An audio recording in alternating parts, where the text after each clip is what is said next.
क्या आपने कभी ब्लड मनी शब्द सुना है? इसका असली मतलब क्या है? आइए जानते हैं इसे हाल फिलहाल में खबर में आए निमिषा प्रिया की फांसी की खबर से। ब्लड मनी कोई नया शब्द नहीं है।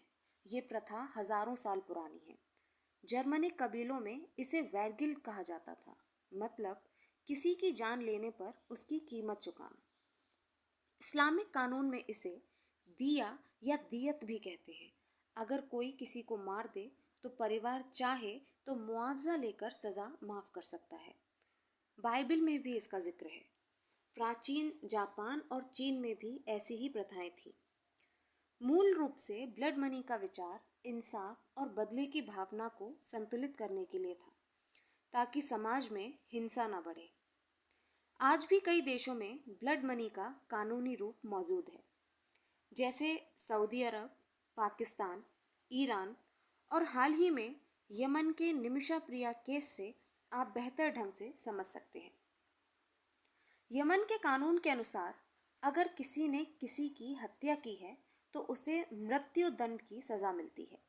लेकिन कानून के अनुसार थोड़ी सी छूट इस बात की मिलती है, जैसे अगर जिसकी मृत्यु हुई है उसका परिवार पैसा लेकर आरोपी को माफ कर देगा। इसी पैसे को कहते हैं ब्लड मनी। निमिषा प्रिया केस मूल रूप से भारत का है, लेकिन मुकदमा यमन में चल रहा है।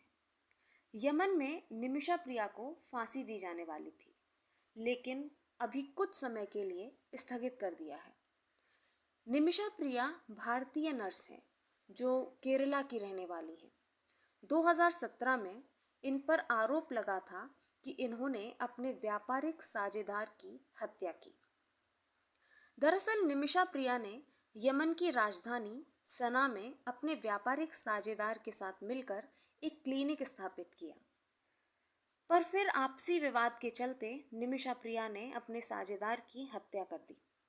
इसका कारण निमिषा प्रिया ने बताया कि उनके साझेदार ने उनका उत्पीड़न किया, उनका पासपोर्ट छीन लिया और भी कई आरोप लगाए। पर क्योंकि मामला हत्या का था, तो निमिषा प्रिया को 2018 में यमन की न्याय व्यवस्था द्वारा मृत्यु दंड की सजा सुनाई गई। जब से निमिषा प्रिया को फांसी की सजा सुनाई गई, तब से ही भारत सरकार यमन सरकार के संपर्क में है, जिससे कि उन्हें फांसी की सजा से बचाया जा सके। भारत सरकार ब्लड मनी के जरिए मृतक के परिवार से समझौता करने की कोशिश कर रही है। अगर मृतक का परिवार समझौता कर लेता है तो फांसी की सजा को रद्द किया जा सकता है।